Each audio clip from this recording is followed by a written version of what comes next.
Good morning, good afternoon, good evening, wherever you are in the world and in your day. This is the What You Know About It podcast.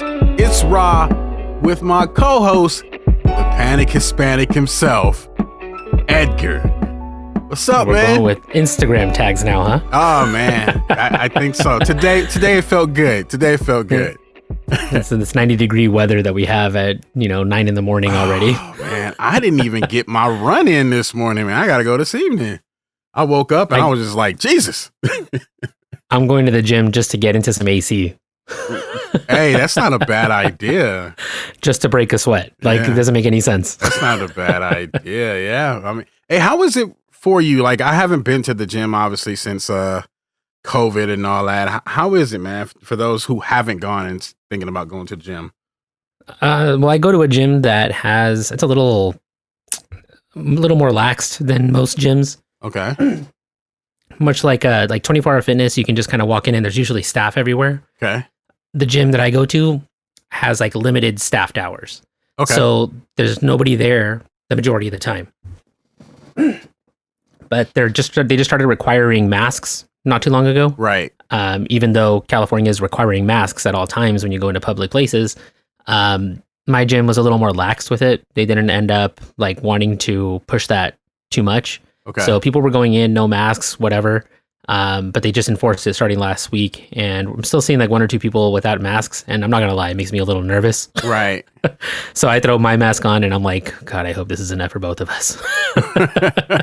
Hope this isn't it.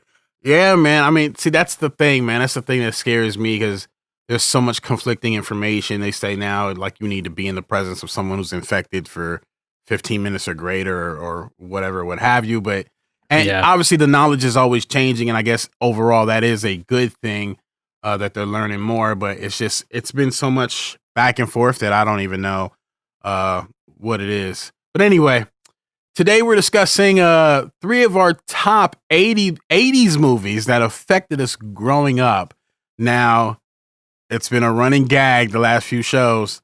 I'm a guy of a certain age. Edgar, you're slightly younger than me. Precursor. We're not even that old. I just like these saying 80 that. movies, you had told me that you hadn't watched these movies until the 90s, right? Yeah, most of these movies I didn't legit see until the early 90s when I was a little older, right? I don't care. I'll tell people I was born in 82, right? Whatever. I'm 38. So there's even that much difference. I'm in 86. So it's not even that bad. Right. So it's not even that big of a deal. So, but what I'm saying is I didn't get to a lot of these movies to either the late 80s or somewhere in the 90s, which I question if I should have seen some of these movies, parents. But back then, you know what the rub is before we get off into this, and I'm experiencing this with my kids. Some of these movies I saw not because I saw the actual theatrical released version. Some of it is I saw it on TV. Back then they had regular TV and they would play these movies on a Sunday evening or whatever. Yeah. And it's edited down, right? They took scenes out that were too much for general audiences. They were dubbed over all the bad words. Yeah, the bad words were either dubbed over or edited out. So you missed a lot, right? You didn't see a lot of some of the stuff. So that's how I saw a lot of these movies. Here's where I fucked up. One day, I'm looking for a movie with my kids. We're sitting down, and I'm like, "Ooh, here's a movie. Let's watch Spaceballs." Oh no!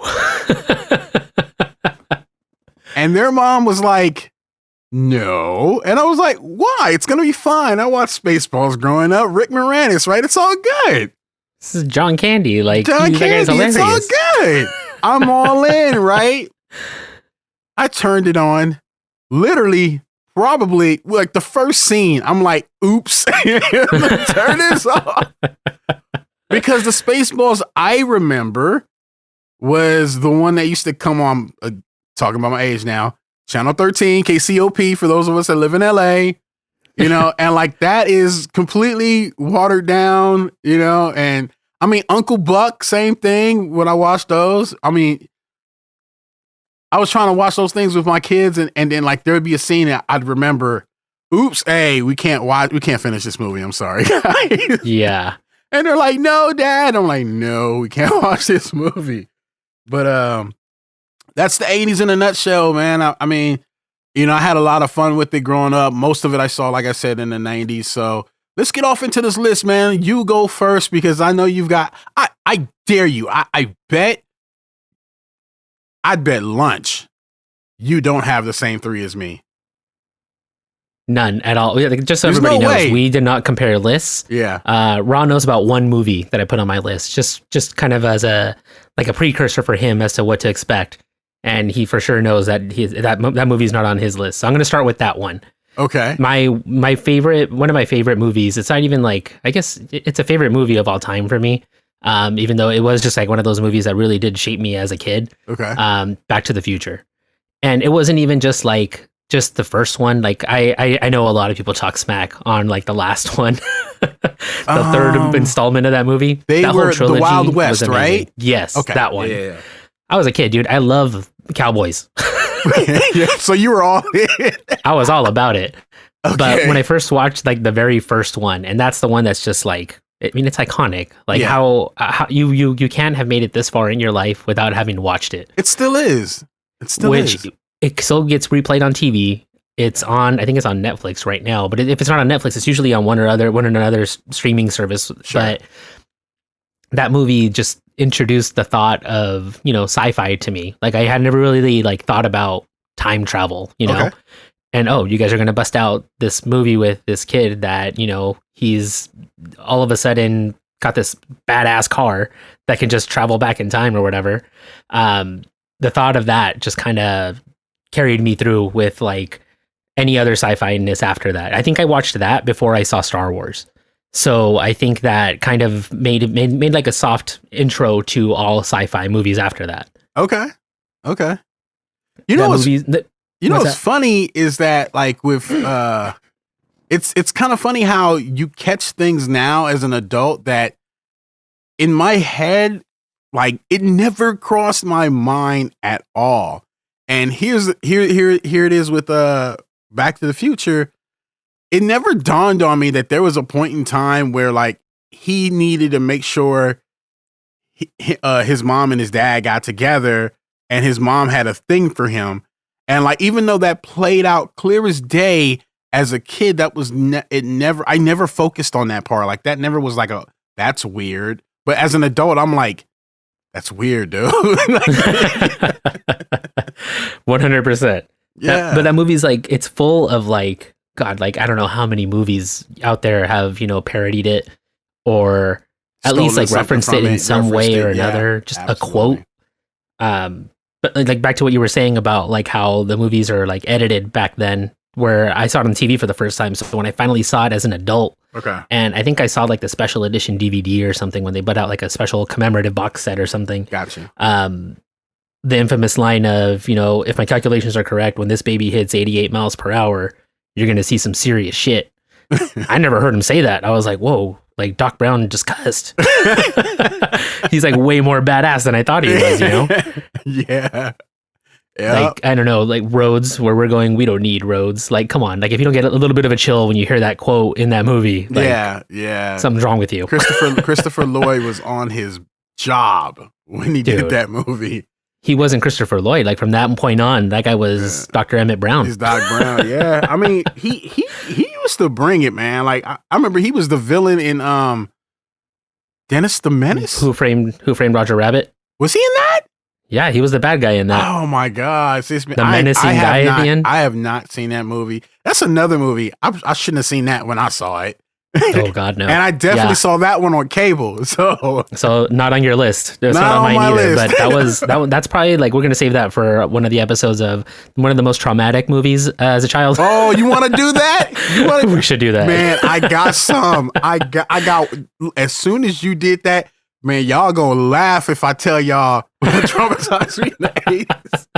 To this day, that movie was gnarly, dude. When that guy got ran over by the steamroller, oh God, yeah, no, that changed my life as a kid. To this day, I ain't gonna. You know what? Let's move on. What's your number 2? All right, give me one of your movies then. Oh, you want one of mine? All right, I'm gonna go with 1984's. Actually, no, I'm gonna give you a quote. See if you guess it. I love this town. Huh? I got nothing. Oh. All right, here's another one. I got one more. The next time they ask, if someone asks you if you were God, you say yes. Come on, bro. Why is that ringing a bell? Come on, bro. I got nothing. Ghostbusters, bro. Oh my God. 1984 Ghostbusters. Dan Aykroyd. Bill Murray. Bill Murray. I mean, it goes on and on and on, right?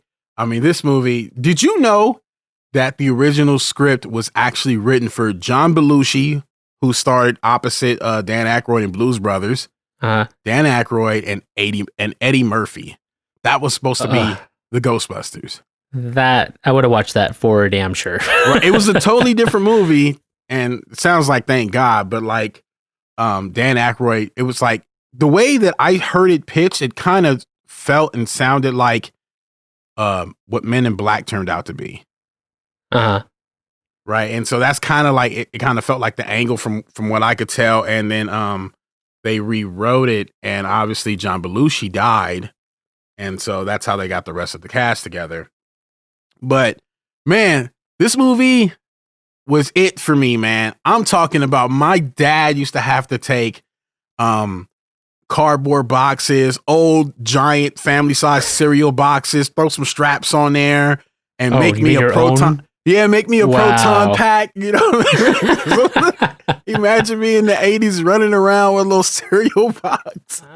I never had a chance to like watch the Ghostbusters when I was a kid. I got to see the cartoon when that became a thing. Okay, that was and yeah, they did that pretty quick.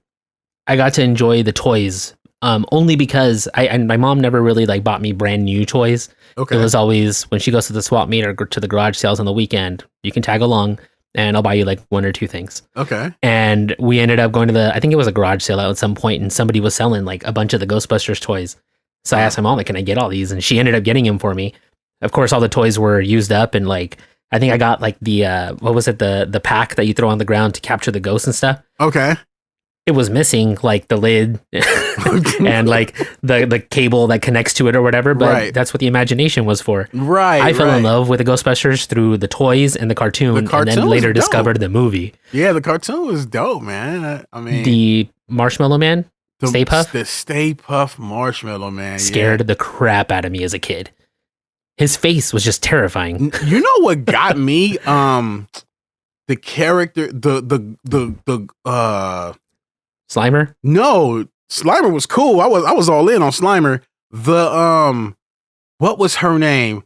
Rick Moranis was opposite her. The damsel in distress girl. He was the nerdy key chick, maker. the secretary. Not her. He was the key maker, and she was like the ghost, like that served. I forgot the name of the main villain, but yeah, like the one that like tried to electrocute her, them off the building and all that. It's not Zool. Who was it? Like I can't remember the name. Yeah, like you know the chick that spoke with the voice. Are you a god? That chick. But, okay. But yeah, she freaked me out because like I couldn't put that in my little 6, 7, 8-year-old head. Like here's a woman. Like in my head, I think I was trying to process in so many different ways. Yeah. Right? Like here's a woman, like she's freakish, but this, what is this going on? And it kind of bothered me. And it took me a while to like really get through that, but I loved it. I just loved the camaraderie, with the Ghostbusters, the music, the theme song, the music. That theme song is epic. Yeah. I mean, the car, the firehouse that they got. I mean, it all made sense. They did it right. And then they had a cartoon that stayed right on point with the movies. So like you were getting the same sort of product, even with the characters. And I was all in, man. And I can't even tell you what I saw first. I can't tell you if I saw the cartoon and then the movie or the movie then the cartoon. I can't even tell you. Like it's just so together for me. You know, like I just feel like Yeah. I've always been watching Ghostbusters.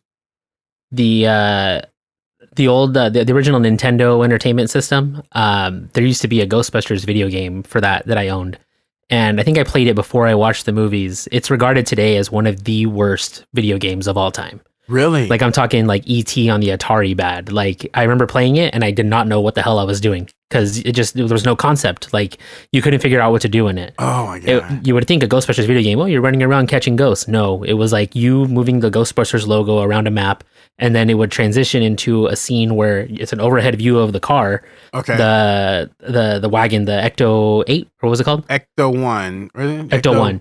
Ecto number. But Yeah. you guys have an overview of that, and then you just have to make sure you don't run over ghosts. That's all I remember about the video game. It was terrible. I don't even remember a video game. I don't think I ever played a man. Ghostbusters video game. Yeah. So Ghostbusters was it, man. I mean, I watched that on repeat. I don't know how many times. It still stands up today. It still like, it's stands still a good up movie to today. me. Yep. I watched Ghostbusters. I mean, 1 and 2 to be, if I'm being real. The only thing I hated about Ghostbusters 2, I know we're not talking about that, was how they tried to upgrade the proton packs, and it was like these little metal canisters, and I hated that. I was like, what the hell is this? But like, they should have just left the proton packs alone, man. We were good with that, you know. And then Slimer, like Slimer was not like in the cartoon. Obviously, he was like their dog almost. Yeah, he was like a goofy sidekick, so it confused the hell out of me when I finally saw the movie. Right, because like he wasn't like he was somebody they had to catch. But even that, like when Slimer slimed Bill Murray, Bill Murray's character. Yeah. Oh my god, that was hilarious. Classic moment, man. Classic moment. I was all in. But yeah, Ghostbusters 1984, man. That's where I'm at, man. That's one of my favorites. All right, I'm gonna give you my second one. It's an obscure one, and I'm not sure that everybody's ever heard of it. Uh-oh. But it's nostalgic for me because of my big brother. It's a movie called Rad. I've never heard of it. It's a movie about this kid that grows up in a small town, and this whole town is just like super into BMX. And I'm not talking about like the BMX bikes where you have pegs and like grind off stuff and things like that. Back in the 80s, BMX was basically bicycle motocross. Like these cyclists thought that they could make dirt tracks, and they would make race tracks where they would race around and stuff. Just like a motocross race would be. Okay. Well, the movie had probably the most epic soundtrack ever. Like, if you like 80s music, please pause us and go to Spotify and look up Rad movie soundtrack. There is a full-on soundtrack for that movie. From the first movie, Break the Ice is so good. Like, it's just so epically 80s. Oh wow. The person that you would recognize in the movie, he's a Bandit from Smokey and the Bandit. The bad guy, the police guy, the chubby dude. Yeah, I can't remember his name. Yeah, I know you're talking about. He's the main villain in it. He's the commissioner of like this BMX foundation that is all about making all these BMX tracks everywhere. Okay. But he's also the owner of Mongoose Bikes. Mongoose is the big company that sponsored this movie. And he ends up trying to like make money off of it and stuff. And this kid that's growing up in this small town, he ends up wanting to race in this like big race that they're putting on in this like that small town that I'm talking about. So they bring in all these like crazy like actors. Lori Loughlin, Aunt Becky from Full House is in it. She's the love interest. There's a scene in the movie where they have a dance at the school gym, and you just see another really epic 80s song, but they start dancing around the gym on the dance floor with bikes. Like they're standing on the bikes. They're just going around in circles and stuff. Okay. It's the most confusing, beautiful thing you've ever seen in your life. Like if you could summarize everything, the fashion in the 80s is all in this movie. The talk, everything's total. I mean, the movie's called Rad. It's called Rad. Yeah. You can't get any more 80s than that. It's like trying to figure out how to make like when you watch like movies that have been updated from the 80s to now, like they trying to figure out how to get Raphael to say, or one of the Ninja Turtles to say cowabunga in today's culture. Like, how do you pull that off and still make it cool? Like you have to insert it in a certain way, and it has to be said or like in Justice League they got Cyborg to say "booyah," right? And it's like that doesn't come off well, like if it's not a cartoon, but they made it work. Like you can still add those catchphrases. This is like the epitome of like when you would see bad like stunt doubles and stuff like that too. Yeah. So Lori Loughlin's character, she's this like dainty girl. Mm-hmm. She's actually like a semi-pro BMX rider in the movie. Like she knows how to ride a bike. Mm-hmm. But in every scene that she's on a bike, you can obviously tell that it's like a dude. Oh wow! Dressed up in like her clothing and like a bad wig. Uh-huh. Like if you get a chance, I know they're like re-releasing it. And I think it's going to start streaming soon, but I think you can find it on YouTube. Like clips of it at least, just get a glimpse of it. After this, I'm going to text you about it. It's going to be great. Yeah, please do, please do. Did you ever play back to the old Nintendo game called Paperboy? Yeah, actually, my kids right now they play like this knockoff thing on the Switch. It's called like video delivery or something. I don't know. Video delivery? Yeah, it's like Paperboy, except the guy's like delivering videos, and it's like it has like the people walking on the sidewalk or the cars driving by or like you would like it. They're like relics to like throwbacks. Yeah, like you'll see Arnold Schwarzenegger's the Terminator. What's her name from Baywatch? Pamela Anderson, Michael Jackson. You'll see like the Star Trek like beaming up and away. Okay, you're gonna have to text me about this later. Yeah. The 18 van drives by. Optimus Prime is fighting like a Decepticon across the screen. Yeah. No, it's just dope. Text me later. Yeah. Yeah, for sure. That Paperboy video game is about like this kid that's delivering newspapers, and then at the end of the, like his route, he ends up going through this like crazy BMX track at the end. Okay. So a lot of people were thinking that it's like based off of that rad movie. Okay. That's where the idea kind of came from, because he delivers papers in that small town. Okay. And then the whole premise is that he's going to race on this big dirt track that's coming to town. So I don't know. It's kind of a cool connection that they had, because I loved Paperboy as a kid too. Okay. Dope. All right. What's your next? Next for me, man. I don't know. I don't know if y'all gonna like this one, but it's one of my favorites. 1988. Jean-Claude Van Damme. Oh my God. Bloodsport. Dude, I almost put this on the list. For real? This was my shit. All right. Jean-Claude Van Damme, once again, playing an American. Dude. As always, that's usually what he played. That's what he always played. He was never not American. He played Guile in Street Fighter, bro. Oh, are we going to forget that? No. How could I?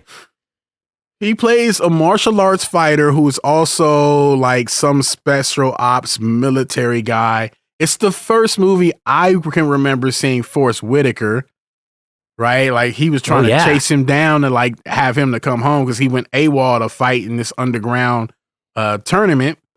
He was a quote unquote bad guy. Yeah, I mean, yeah, I guess he was like an antagonist in a way. But it kind of ended up being comic relief, right? Because he was always running and getting away. I mean, what can I say about this movie, man? It was fun, like the montages they had, of showing the tournament with that song. Oh man, how did that song go? I forget. I'm not gonna sing it, but there's that one song that they had that kind of was like the key song. It was just going. It was breaking the bricks, and like. Dude, the breaking the brick scene, that was forever ingrained in me when I saw him break the bricks. Right. And and he had that buddy, what was his name? But the big dude. Jax was breaking the bricks with his head and stuff, and he was kind of like a grappler or whatever. Got fucked up by Bolo. Bolo when I saw him in the hospital, I was like, oh no. Yeah, man, Bolo did it again, man. Like, I came up watching Bolo in like Bruce Lee flicks and stuff, right? Mm-hmm. So like I knew exactly who the hell Bolo was, and I was like, no, there's that man. Like no one likes Bolo, bro. Like they even put him in all kind of movies. He's always the bad guy, right? He always was the bad guy. And he did a damn good job doing that. But I mean, it's one of the first movies I can remember where they actually they made an emphasis of showing different fighting styles. Yeah. Right. It's like, and it's my first exposure to a lot of those styles. Like, there was a guy there, he was doing like kind of like capoeira, and, there was kickboxers, there was dudes doing Muay Thai, and then you would kind of see these styles collide. And I always thought it was dope. And there was that one Bruce Lee dude kind of, and Bolo broke him up pretty bad. There was like and so many cultures, like just different people from different backgrounds and stuff. Yeah. I kept associating some of the characters to like, I was really into Street Fighter at the time. So I always associated the guy that does sumo with E Honda. E Honda. Yeah. I mean, and then when he did the split that punch, was it. Like as I was rewatching through the 90s and Street Fighter was already out, there was that parallel. And I think that happened to a lot of us because we were playing things like Street Fighter at that time. So, yeah, man, this movie was fun. I watched it pretty much through the 90s. Like, what's funny? Frequently. I was watching some like featurette kind of thing not too long ago. You know how that was Jean-Claude Van Damme's like breakthrough movie? Like that was the one that really put him on the map. That was the one that put him on the map, yeah. You know how much he got paid to do that movie? $25,000. $25,000. Yeah. Nothing. And that movie grossed millions. And he did a 3-picture deal making the same amount. Did that? What else was it? Kickboxer? Oh, I loved Kickboxer too. Dude, that movie was so good. Yep. I hate what they did after that. But yeah, what was that? Double Impact was next, or something like that, or Double Team. Double Impact, Double Team came in the 90s because Dennis Rodman was popular. Then he was like Time Cop, dude. Jean-Claude Van Damme like pretty much raised me. Lionheart, you remember Lionheart? Yeah, Lionheart. Yeah, I mean he had a good run, dude. If you really want to freak yourself out, go watch Cyborg. Oh, I have not seen that. You have not seen. Okay, no. Being that we're in this pandemic right now, Cyborg will fuck with you. Huh. Because pretty much a pandemic happens and these are the survivors of the pandemic, like trying to establish a new world. And that's where you get your villain and whatnot. And, it takes a turn because there's a cyborg that's saving the human race or whatever. Gotcha. But it's pretty much on that same, like you can, I started, it was like on Netflix or something. I kind of started watching it and I had to turn it off because we were too deep in this pandemic at the time. And I was like, I just don't need this in my life right now. So as bad as I wanted to see it, I couldn't really get through it at the time, but it will freak you out, bro. It will freak you. And the animation, the graphics is really horrible. Like there's some stop motion graphics things that happen. You're like, what the hell? But anyway, Bloodsport is my second pick. Man, I mean, if you can suspend belief a little bit, I mean, this is kind of based on a true story. Frank Dukes is a real person. He says he did really fight in that tournament. And it is what it is. But like, obviously, there's this cheesiness because it's Van Damme and. He does all his Van Damme-isms. But, if you want to see some good split kicks and, did you know that they stole his split nut punch? And that was the reference point for Johnny Cage in Mortal Kombat.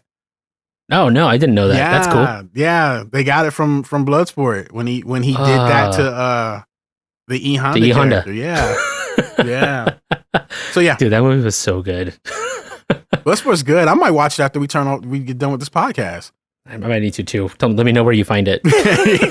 I think it's on Tubi. You ever check out Tubi? What the hell is Tubi? Man, bro, Killer Clowns from Outer Space is on Tubi, bro. I never saw that. You know what? I actually was going to mention this earlier when you were talking about Ghostbusters. Halloween Horror Nights over at Universal Studios last year. Okay. They had a Ghostbusters themed maze. And then now that you mentioned the Killer Clowns from Outer Space, they had a maze for Killer Clowns from Outer Space too, and supposedly it was really true to the movie. I never saw the movie. The movie's terrible. Yeah, that's what I keep hearing. It's it's so bad, it's good. It's so bad, and I mentioned it because it's not even. What we're also doing, ladies and gentlemen, is actually we got 4 picks. our fourth one is an dishonorable mention Yeah. of one of the worst 80 movies that we've seen, but it's sort of a guilty pleasure that we watch from time to time. All right, but we'll save that for later. We'll save that for That's later. That's going to be after the last but pick. Killer Clowns from Outer Space would have made that list for me. I didn't pick it, but that is a pretty bad one. All right, man. What's next on your list? All right, so movies that kind of shaped me as a kid. This one definitely, I attest a lot of my growing up to. The Karate Kid. Ralph Macchio, Pat Morita. I thought about the Karate Kid. I didn't do it for obvious reasons. I'll get to that, but go ahead, Karate Kid.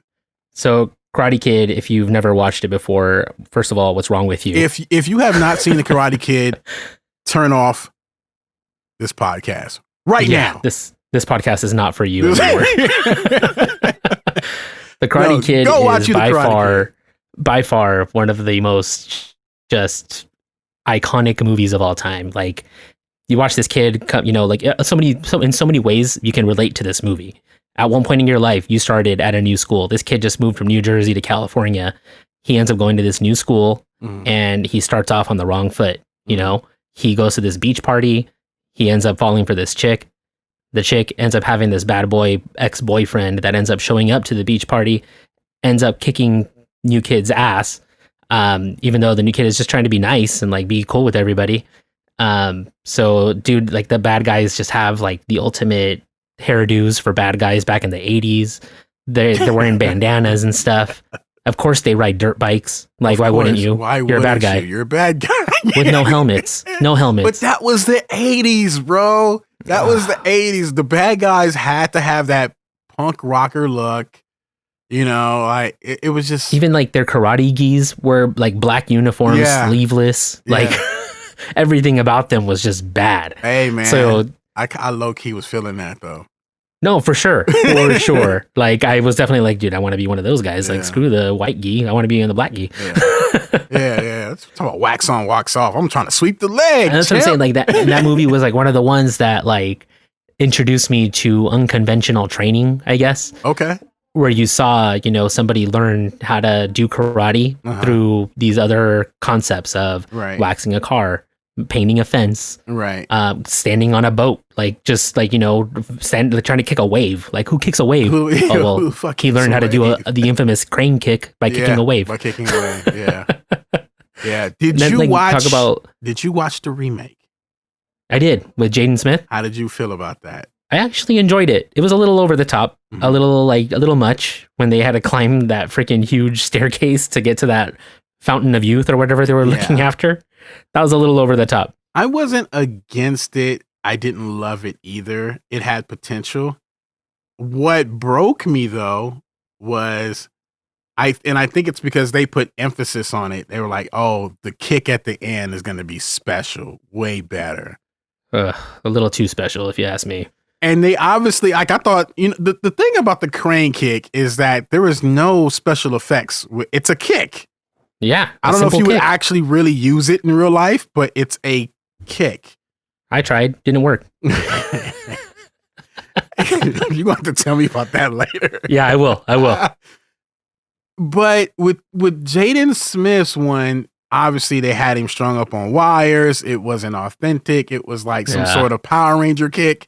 Yeah. Like, I don't know. Like, it needed to feel or look more realistic, and I didn't buy that. But other than that, yeah, man, Karate Kid, for me also, man, I can't even put my finger on why I liked it so much. Because dude, the just the quotes alone in that movie are just insane. Sweep the leg, Johnny. Get him in a body bag. Like, dude. I mean, they found a lot of ways to hook me, and I felt like I could relate, even though there was really nothing about the Daniel character that I could truly relate to. I wasn't that age at the time. I didn't quite feel like a loner in school or anything like that. But did you ever have feelings for a female, like ever in your life? Because not at that time. That buildup is there. Not at that time. Oh, you didn't have like a schoolyard crush, like ever? Kinda, but nothing serious. Nothing serious. nothing that I would like. I don't know. Nothing that I would like think about too often. I was too busy in my own. Really, up until I was like 16, I was really up in my own world, man. Wow. Yeah. We're gonna have to do a episode on us growing up. Yeah. I mean, like obviously there were girls there were cute and all that, but I didn't really know what that was. And I was just, it was sports or it was video games or it was movies or, hanging out with friends and cousins. I wasn't really looking at girls until like a certain age. Yeah. But anyway, topic for another day. We can do that show too. The fact that I saw, like, I remember seeing Mr. Miyagi in that movie and hearing him talk and be the way he was, just calm, peaceful, relaxed the entire movie. Yeah. I didn't watch Happy Days until after I had seen Karate Kid, I think. Like, I started watching Happy Days when it was like on reruns and I'd like, pretend like I was sick and stay home from school. Yeah. And you would just catch an episode or two. And then I finally saw people born past, I want to say the year 2000, don't know what that's like. Yeah, no. Because we got Netflix now. Yeah, you just stream shit. Like staying home and watching Gilligan's Island, I Love Lucy, and all those 70s sitcoms. Like I love Lucy, Price is Right. I mean, all those shows you just had growing up. Yeah. Happy Days was one of them. And then when I saw Pat Morita as Arnold, the owner of that diner that they always hung out at and like have zero accent whatsoever. Right. I was like, who's this guy? Like, what the hell just happened? Yeah.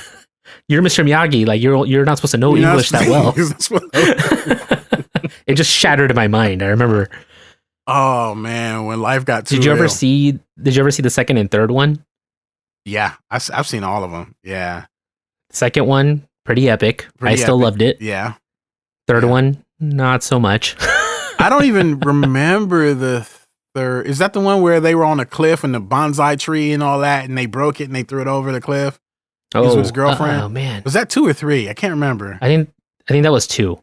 The third one was where the bad guy from the first one, comes back. Okay, and he wants to get back at Ralph Macchio's character, Daniel LaRusso. Yeah, and ends up like Mr. Miyagi says he's not going to train him anymore. Right. So Daniel LaRusso ends up training with like this famous karate expert guy.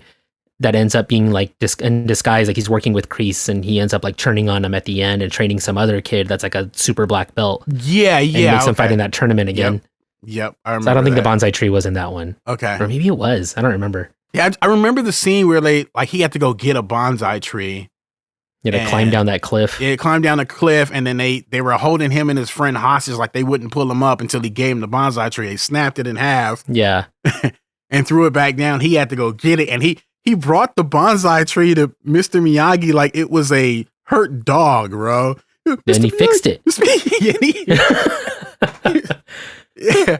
So speaking of fixing it, though, like, I mean, as a kid, did you ever try to do the healing trick that Mr. Miyagi did, where he claps his hands together and starts rubbing them back and forth? Who did it? And I don't even know why I was doing it. I was just doing it just to, like, even the wax on, wax off thing. Like, you just kind of, it was culture, bro. Like, whether you knew where it came from or not, that was culture. Yeah, it was. That movie ended up actually inspiring me enough I actually did karate as a kid. Like, I did karate for like years. I did it for 2 seconds and realized I didn't want to get hit in the face. I was good. Oh, yeah. As soon as I got hit in the face, I was like, maybe no more of that contact style. Let's do the katas, like the forms and stuff. Right. Like that. Let's do that. No, actually, my best friend at the time was doing karate, and he had to spar with some chick, and I was just kind of like, I don't know, I thought my friend was a badass, right? Yeah. And she thoroughly whooped his ass. Right? like this chick was like, she wasn't super small, but she was smaller than him. And she must have grabbed him by the gi and just like threw his ass across the thing. And she was just hitting him. And I just was like, I remember I looked at his mom and I was like, they supposed to hit like that? Like, what's going on? And she was throwing strikes and just tapping his ass. Just tap, tap, tap. And I was like, dude, nope. Because they took me to get me to sign up. And I'm like, if you got the girls fighting like that, I'm good. Yeah, I don't need that. I ended up failing my first time at trying to get my black belt. Mm-hmm. I failed my first black belt test because they made me fight a girl for my test. Like as a test, you always got together with like a bunch of different schools at this one central school. Okay. And you all sat around in a room, and then they had you guys go up against each other to just show what you've learned or whatever. Okay. And I remember vividly, like I got pitted against this girl, and it was the first time I'd ever had to fight a girl before in my life. And I was like, dude, like this isn't right. And like my mom and my dad were watching. They were there for supporting me, you know? Were they like, so what you gonna do? I ended up not hitting her. I ended up failing the test. I didn't get my black belt that time. Like, did you even attempt to hit her? Like, what was your strategy? I blocked. And then like I would try to do like open-handed like hits to like the shoulders and stuff. But like you don't get a point until you hit either like face, chest, stomach, like something. Like a real body part, not your shoulder. Like what is your hitting your shoulder going to do? And I just remember like trying to like be like, I can't touch you there. Oh, man. And then I didn't end up getting my belt. And I was like crushed. It took like another couple months, but I ended up getting it through another testing like at my regular school. Oh, I would have loved to have been there. Oh, dude, it was pretty gnarly. It was pretty gnarly. There. I've been like that, and that's another like I mean I watched Karate Kid and like I can still watch it today, and I still get goosebumps because I think back to like when I would go to tournaments. Okay. And like I did one at the Pyramid in Long Beach once. I remember the Nikkei Games, I think it was called. Okay. And I ended up having to do like, you know, stuff in front of like fighting in front of like a huge crowd like that. And I was like, this is what Daniel LaRusso felt like. Oh man. So last question with Karate Kid. Have you watched the continuation of that legacy on YouTube? I think it's now going to Netflix. Oh, Cobra Kai. Dude, it's so good. I saw season 1. I haven't seen season 2 yet. I haven't checked it out either. I saw season 1 because my brother ended up getting copies of it through he put it on a flash drive for me, and I ended up watching it that way. Okay. I was waiting for a little more to happen so that I could do like YouTube Premium. Okay. So that I can watch it. But I'm hoping it's going to make its way to like Netflix. Have you ever done YouTube Premium?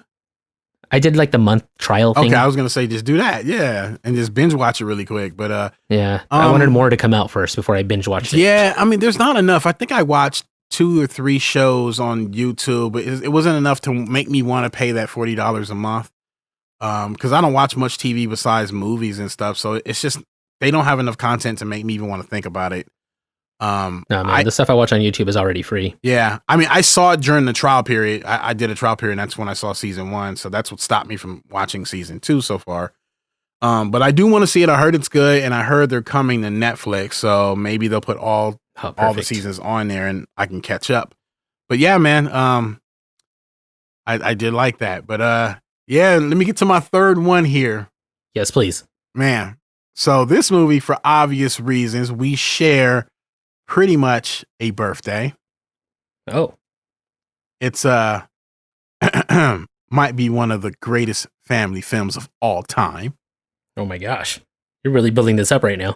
Man, it just I mean, when you have someone like Steven Spielberg. Oh man. Okay, it's going to be epic. Doing the movie, you know. I'm talking about Elliot. E.T. E.T. Okay. E.T., ladies and gentlemen. Man, what can I say, man?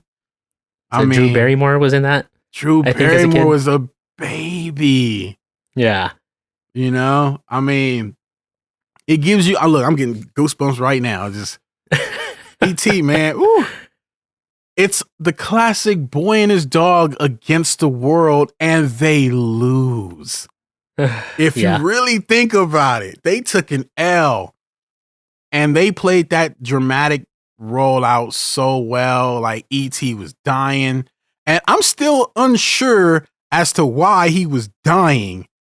And he was dying, and then Elliot was getting sick and potentially dying. And it was like just because they caught them? And early Rona. E.T. brought Corona. That's how we got here. Hey, you know E.T. is Star Wars canon, right? Dude, Phantom Menace. Phantom Menace in the stands. Look for him, people. Yeah, he's in there. He's in there. Well, his people are in there. But look how they play it out, though. In E.T., E.T. looks at Yoda and like kind of looks at him like, oh, I know you. Like, I've seen you somewhere. I've seen you somewhere before. Yeah, like he was like stuck on. Yeah, so I thought that was dope how they brought that around. But I mean, it gives you all the feels, man. you watch the bond that's created and what was going on, and you know, a lot of it was kind of, you know, it drove you in a certain way. Like even if you didn't live that exact life, right? Like it was a single mom raising her 2 boys and a daughter or whatever, and like I couldn't relate to that because I had both my parents, but you know, just kind of seeing that family dynamic and how like they were so scattered in such a way, and then this alien comes and kind of changes their life. And like even the it had to be the classic big brother is kind of an asshole kind of deal. And even he came around after a while, you know, and just the adventures they went through, just, you know, doing all the stuff as a kid you wish you could do. You want to feed your alien Skittles and shit or whatever it was. Like, who doesn't want to do that, right? Like, it made me want to be outside and try to find me an alien to befriend. You know what I mean? So it's one of those classic movies. The music is special. Obviously, the bike and E.T. and the handlebars. Yep. That whole thing. But man, like I just remember I showed this movie to my daughter when she was 4.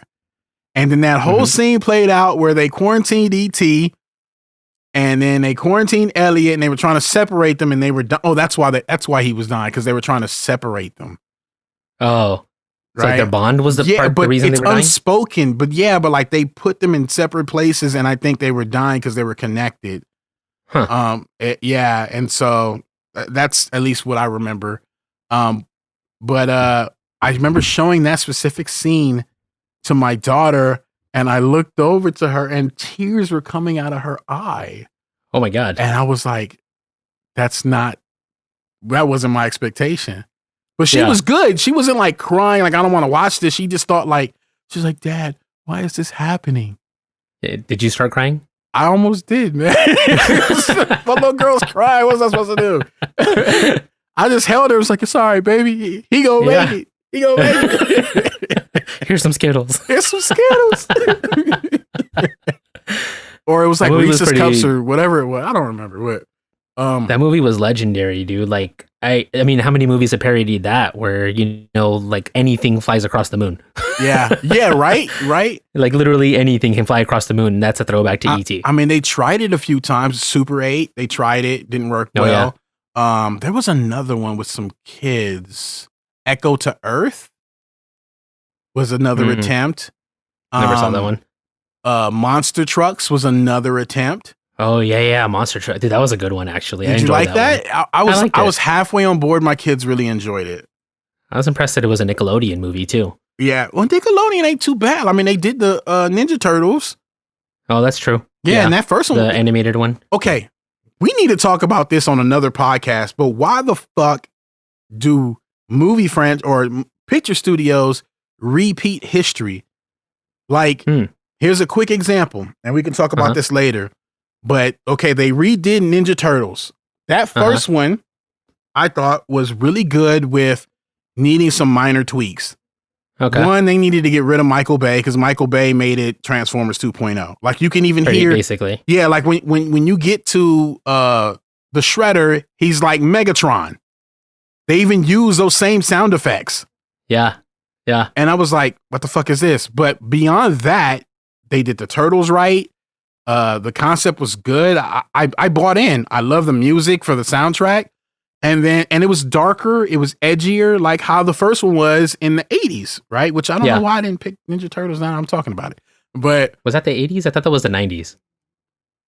I think the first one was like the early 90s. I feel like that was the second one.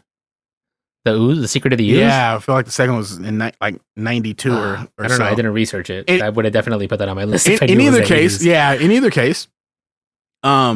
And then they did part 2, and part 2 was this campy over the top one, like The Secret of the Ooze was. Now, don't get me wrong. The Secret of the Ooze has its benefits. I remember as a kid, I was on board because it was fun. Like, and you know, they were like in the store, or not in the store, the laboratory fighting the foot and all that. But then when they got to like, you know, instead of giving us Bebop and Rocksteady, they gave us that Razor and whatever. and that was terrible. And that wasn't really a fight. Like I don't know. And like it was a clear departure of the style that they had from the first one, and I thought they should have stayed on that track. Then why would you repeat the same exact thing 20 some odd years later or whatever? Like they did exactly the same thing. If you compare the two movies, like they went and got Stephen Amell to play Casey Jones. Casey Jones is a rugged dude. Yeah. Stephen Amell is a clean looking dude. Like he works on the Arrow, but like they didn't even let him be Arrow. Like if they would say like you need to do your I'm angry Oliver Queen thing, then maybe it'll work. Tell him not to shave for a couple of days. Maybe it would have worked a little better, but I don't know, man. That's my frustration with when they do remakes. Anyway, that was a long ass rant. No, that was a big sidetrack too. But yeah. Did you ever go to Universal Studios and ride the ET ride when that was around? No, I did not. There was like I didn't even know that was a ride. I rode it like once as a kid. I remember riding the bicycles. Like you end up like in a bunch of like rows of bicycles, and ET's in front of you in the basket or whatever. And you're basically doing the final portion of the movie. Oh, and you end up doing the scene over the moon and everything. Yeah. Like it was. I just remember that portion of it. The seats being extremely uncomfortable. The last time I went to Universal Studios, hold your breath. Oh God, the last time you went to Universal Studios, this is. The Knight Rider car was still the main attraction. What? The Knight Rider car. I'm pretty sure that thing is covered in like 2 inches of dust on like the backlot tour. Hey, don't be disrespectful. Don't be disrespectful. Look, Kit was awesome. Don't get me wrong, but you need to take your kids to Universal Studios. If we do 80s TV, that is my number one. Knight Rider for real? Yes. That's your favorite 80s show? Yes. Wow. Okay. I'm going on record. All right. We're going to have to do an episode on this now. I still watch it sometimes now. I'm not even ashamed. Come at me. Is that Rob Palacio VO on Instagram? Oh, hey, slow down. I'll be giving them my public information. No, right, but that's it. So you got one more, right? Well, just the guilty pleasure one. Okay. This is the movie that... Woo! You want to go first? You go first, because I've been talking too much. Anytime that I'm ever watching TV, which is rare on occasion now, but like if I ever come across it, I just have to stand around and kind of watch it for like 10 minutes to see what part of the movie it's at. I'll pop it on Netflix if I got nothing else going on and let it play in the background while I'm like doing, research for the podcast or just any kind of work at home. Yeah. Footloose. Footloose. Oh, it's not that bad. I thought, man, that's not that bad. Dude, Footloose is not exactly what we're kind of straying from, like the Karate Kid. No, man, I'm on board with Footloose. I mean, you could have said 16 Candles or something. I don't know. No, I'm not embarrassed about 16 Candles. I like 16 Candles. Footloose is it's a pretty iconic movie. Yeah. If you've never seen it before, I do highly recommend watching it. Get your Kevin Bacon on. Kevin Bacon is just ridiculous. That movie, that's what made Kevin Bacon in my absolutely opinion. 100%. That the tractor scene like always kills me. Like every time I watch that movie and I see them play chicken with tractors, I'm like, what's happening right now? Why are they going like 3 miles per hour and like freaking out about this? Freaking out about it. And then Kevin Bacon's supposed to be like, he's like chickening out, but his shoelace gets caught. And then, the other guy's like, oh, what are you doing? You trying to kill me? And they're still going 3 miles per hour. Like, I don't understand it. Man, there's a lot of movies that I wanted to pick. Not even for the dishonorable mention, but even just the top three. It was too many to that we could have went with. For me, like I struggled with movies like Top Gun, Days of Thunder, RoboCop. Yeah. Like there was a few I wanted to throw in there, and I know some of y'all was probably thinking like, hey, what about this movie? I mean, we just took three because otherwise we'd be on this on this podcast for 2 or 3 hours, right? But and keep in mind, we did not say our favorite 3 so much as like just the most memorable 3. Just the most memorable 3, had. yeah, that you found yourself watching on repeat, maybe saying the lines, maybe. And this is just 3 of them. Maybe we do a part 2 if there's enough interest. I'm not sure, but anyway, so yes, Footloose is my guilty pleasure. All right, well, yeah. Again, man, I think you have nothing to be ashamed about with your Footloose.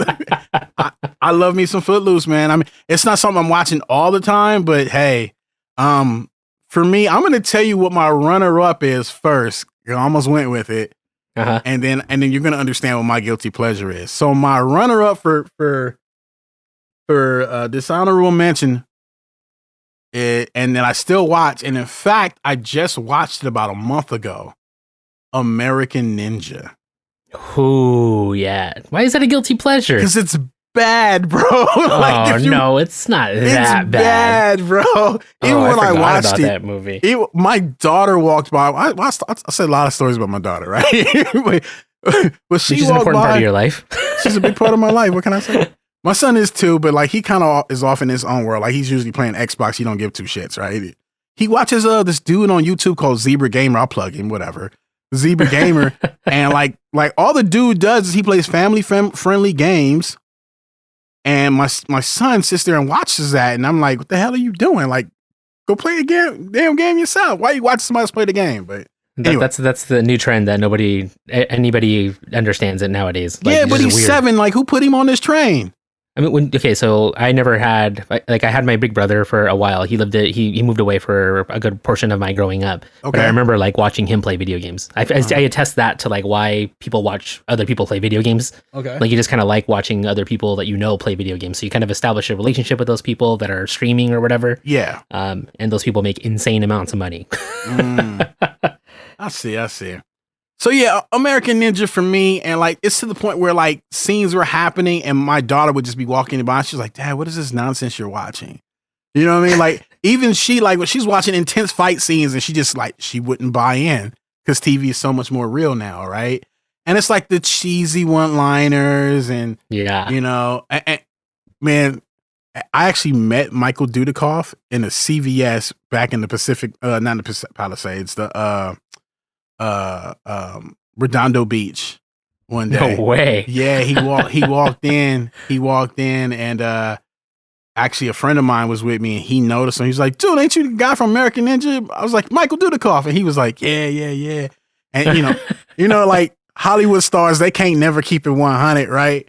And he was like, "Oh man, what are you doing?" He was like, "Yo, I was just talking to what's the black guy's name? Whatever his name was, he played Jackson. Steve James. And he's like, I was just talking to him. We're thinking about doing another one or whatever. And we were like, oh man, it'd be like, and this is like the early 2000s. So, years removed. I mean, he's not in that kind of shape anymore. Like he was just like he kind of looks like, like a regular aged dude, probably in his late 50s or 60s or whatever it was. So like I was like, after he said that and we walked outside, I was like, wait a minute. There's no way he's doing that. There's no way. And I was like, isn't that black dude dead? I heard he was dead. I could be speaking out of turn. He probably isn't dead, but that's what I thought at the time. Right. And obviously nothing happened because, this was like 2004 or something and it's 2020 now. So no movie. Weren't there like 7 of those movies too? Like, I don't remember how many he was only in 2 or 3, 2 of them, the first 2. But yeah, there's like 100 of them or whatever. That was popular in the 80s. You make one good movie and then you're in it for like 1 or 2 of them, and then now let's get a new cast in there and just go straight to VHS. Yeah, so that was a close second. Like I almost picked that. I was really on the fence, and then I thought about this movie, which I haven't seen it in a while, and it's gonna make me go watch it if I can find it. That's how bad it is. I don't even think you can find it. Chopping Mall. Chopping Mall, like chopping like a chef chops. Yep. Chopping Mall. I've never heard of it. You've never heard of it? No. Good for you. Give me the premise. Give me the plot. So there are some teenage mall employees, right? They meet some chicks. They want to hang out. They work in like a department furniture store, I believe. And so they go, hey, we can be alone after hours. I got keys, come in this mall. Oh, please tell me that this is like a campy horror movie. It is. It is. Yes. And like literally like they go back to this mall and they're like kicking it in this like department store or whatever. And, trying to like, do their due with, with the girls and whatnot. And there's some state of the art security. It's actually some robots. And there was a lightning storm that night. And it hits the system. It affects all the robots. And now the robots are on this like kill anything that moves kind of programming. Oh God, they've gone haywire. Yeah. So like pretty much you follow these teenagers, girls and guys who are just trying to hook up. You follow them through trying to survive the mall. Now they're stuck in the mall, I believe, until sunup when the mall doors open for like the employees to start filing in at like 6 a.m. or something. Uh-huh. And so you just follow them trying to survive. It's so 80s. It's so campy. It's not a good movie. It's not at all a good movie. The robots look like little people are in them, moving them around. It doesn't look like anything. Because there probably are little people inside of them moving them around. Like, yeah. I mean, the robots themselves are probably about, 5'7", maybe 6 foot in height or whatever. So you probably need somebody smaller than that in it to, whatever. So maybe not little people, but people on the shorter end of the spectrum or whatever. Yeah. Did I say that right? I don't mean to be disrespectful. But, they're little people. That's the proper term. Okay. And then, so, shorter people under 6 foot.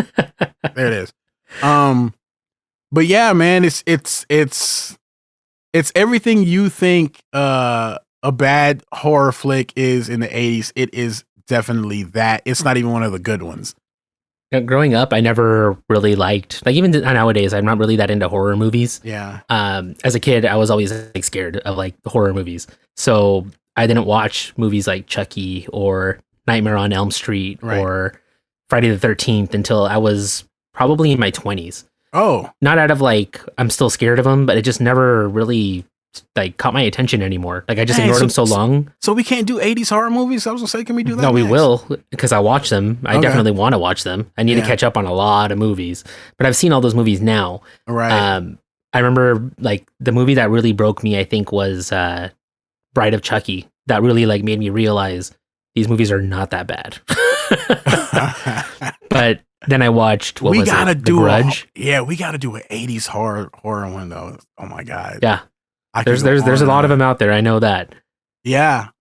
Yeah. I don't even know how we're going to break that list down because we could go all day on that one. Yeah. Actually, you know what? We're going to have to do that show and have a drink because that's going to be a lot to talk about. I think that's going to be, yeah, that's a good one. I like that. I'm on board for that one. So yeah, ladies and gentlemen, Shopping Mall was my dishonorable mention. If you haven't seen it, go have a laugh. Try if you can find it. If you can find it. I know at one point, and this was like, again, oh man, this might have been 2011 or 12. I saw it on Netflix. So I don't know where you would find that now. I haven't seen it in a while. When I pop it on, I purely pop it on for laughs and just kind of going back to like that mind state of where I was when I saw it. And I couldn't even tell you what age I was when I actually saw it. And I've got a few movies like that. That's why I can't wait till we go into horror. Like Carrie is one of those movies for me. Where I've always heard of that movie. It kind of put me in a certain mind space. And Carrie is actually pretty fucking freaky. Especially for the 80s. At that now it's like it's laughable, but like the way that they did it then. Christine? You seen Christine? All these horror movies is named after females. Oh, I never thought about that. Dang. Yeah, Christine is about a car. Like a demonic car. Oh my God. Yeah. There's a lot of like little the 80s was just weird, bro. Like, I don't know. It's just a weird They're time. just making movies out of anything. Yeah. Yeah. Yeah. I mean, that's where we get like all our different like poltergeist and all these things from. The 80s did it to us, man, and there's a certain flair. I am hoping that through these conversations that we're going to end up learning about new movies and stuff. Like I got to rewatch E.T. now and American Ninja. Yeah. I mean, that's what but see, that's why we do it though. Hopefully people, listen to this podcast, and they go, oh, that's something I haven't watched in a while, or I've never seen it. I'm curious. So that's kind of, all in good fun, but hopefully, spreading a little, knowledge, I guess, and things to do. So, we're still in the pandemic. So, people are still watching lots of movies.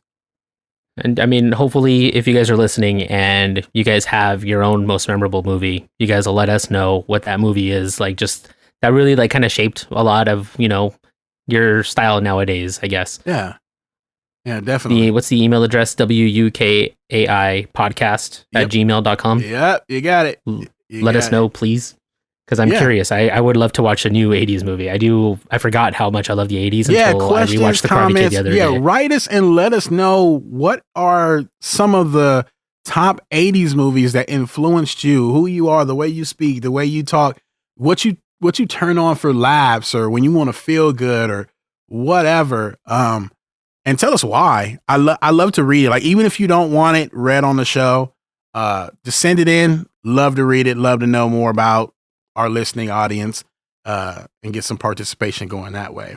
But yeah, man, I do want to give a shout out to my friend John, who ended up emailing in after we did our Star Wars episode. Yep. He made a mention that he felt like there should have been a different shift in the last 3 movies. He would have done episode 7 with a heavy focus on the original cast. Episode 8 would be dark and have some of the original cast die off. And episode 9 could have more of the new cast coming into their own.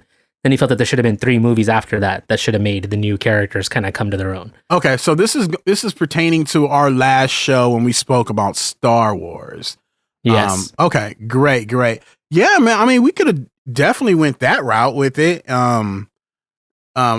That's not too bad of a premise. To me, it's if we go that route, you run the risk of what they call it, paint by numbers. It just kind of feels consecutive. And so that was kind of my problem with them killing off Han and then Luke and then Leia was a tragedy in real life. Yeah. But it just kind of like you saw it coming.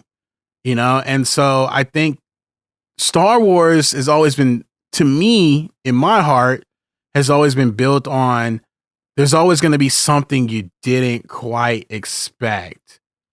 In the prequels, I don't know if did that really happen in the prequels? I think what got me on the prequels was when they showed Anakin kill those younglings. Yeah. That was one, and then just the way the anger. That was one thing. Like, we all complain about Hayden Christensen's interpretation of Anakin or the direction he was given for it, right? But I don't care. You got to be a hell of an actor to pull off that scene when he got his legs cut off. Yeah, and the anger that that I hate you, that anger that he portrayed while he was dying on that cliff, because that to this day, if I watch it, it locks me in. That one scene, and the cockiness he had moments before and how he displayed it on his face and with his body movement, like he was told, like, hey, I got the high ground. You know what that means? And he was just like, that don't mean shit. Yeah. I'm Anakin Skywalker, right? And I'll be back. Yeah. But he exhibited that I don't care, I'm greater than you behavior in such a way that I really bought in. So I just wanted Star Wars to kind of stay on that path. And I do like his suggestion. That's definitely one way to do it, man. I don't know if the way that they kind of cut everybody off did feel a little too, quick. Like, I guess there definitely could have been a little bit longer of a drawn out death for Han. Like, you could end up like liking him again. Like, you end up remembering why you love Han Solo so much. Sure. When you see that scene where, Rey and Finn are on that ship, and, you see him trying to like negotiate between the other gangsters that are, trying to get money from him or whatever. Right. You're like, damn, that's classic Han. And like, you just start, going with him again. And then to find out that he dies within like the next 45 minutes, you're like, crap. Like, all right, like that guy kind of rode that cloud up and then just shot right back down. Right. So it would have been cool to see Han in, like we were talking about it during that episode, you know, we didn't get to see Luke in his prime or whatever. Like when we missed all that stuff. Like it would have been cool to see Han in like now. It would have been nice if he's still the same. Just get a scene with the big three together. Yeah. I don't care if they definitely. If it was just like they met in one place and spoke about what they were going to do. I don't care if it was just that. That would have been magical. That's the part Disney, where Disney really fucked up. Yeah. Yeah. I do wish that I could see a comparison picture of all of them in the Millennium Falcon cockpit and then like them in the cockpit now. That would have been pretty epic. Yeah, absolutely. Absolutely. There's a lot of things that they could have done.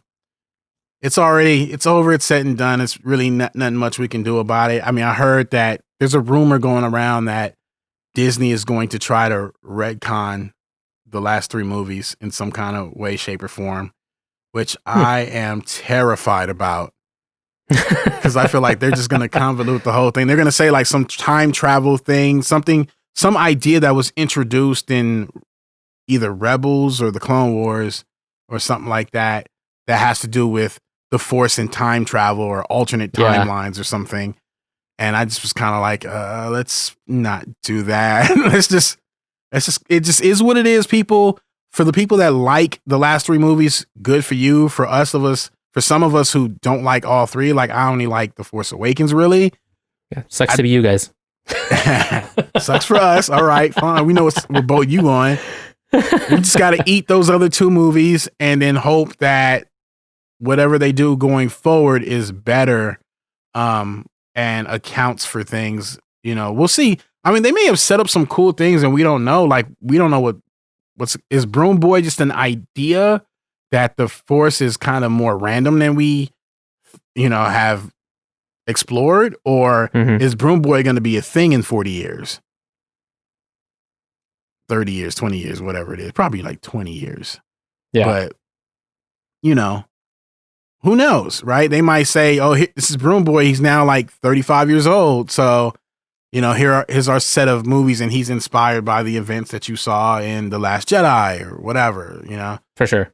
So, we'll see, man. I feel like there's still opportunity. It's not dead in the water, but they are. That's the timeline that I'm hoping that is happening right now, is that we just saw the start of the timeline, is the transition to Disney's Star Wars. You know what I mean? Right. Like they had to end George Lucas's Star Wars and just kind of convert it to like, all right, now we're going to put like our full official stamp on everything.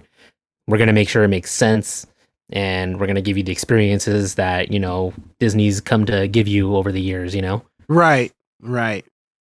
Yep. There it is, man. Well, hey, thank you for sending in that email. Man, thank you for being a listener. Stay with us. We love to hear from the rest of y'all. Definitely send that email to WUKAIpodcast@gmail.com. With that being said, ladies and gentlemen, me and Edgar are wrapping this one up. It's a wrap. Edgar, it's been a pleasure, sir. Likewise. We're going to catch y'all next week. This is the What You Know About It podcast.